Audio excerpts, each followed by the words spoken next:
Adam Price. Ie, sy'n ni'n ymbil yn garedig ar Felix i ddarllen tipyn bach mwy o'i Feibl a tipyn bach llai o'r sy'n a Daily Mail.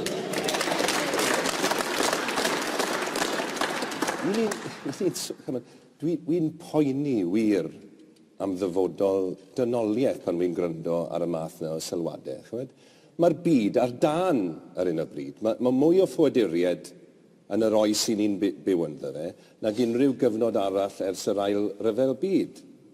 Fe greuwyd y confensiwn ynglyn â ffoaduriaid yn dilyn yr ail ryfel byd, oherwydd oedd yn eisiau creu byd gwell. Achos o'n i'n sylweddoli, ddyle fod plant ddim yn cael ei beio am bechodau unrhyw un.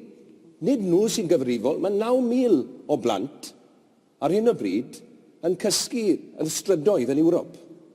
Right? Ac maen nhw yno. Ble maen nhw'n mynd i fynd, Felix? Be sy'n mynd i ddigwydd iddyn nhw?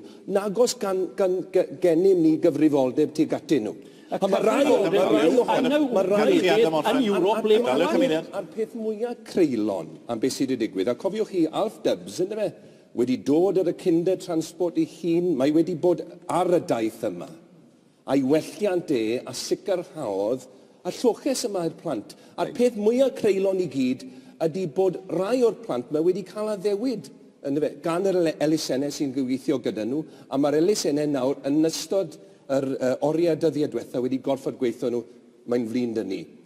Dyw'r catre oedd wedi cael ei cynnig ddim ar gael i chi bellach. Mae'r peth yn waradwyddus.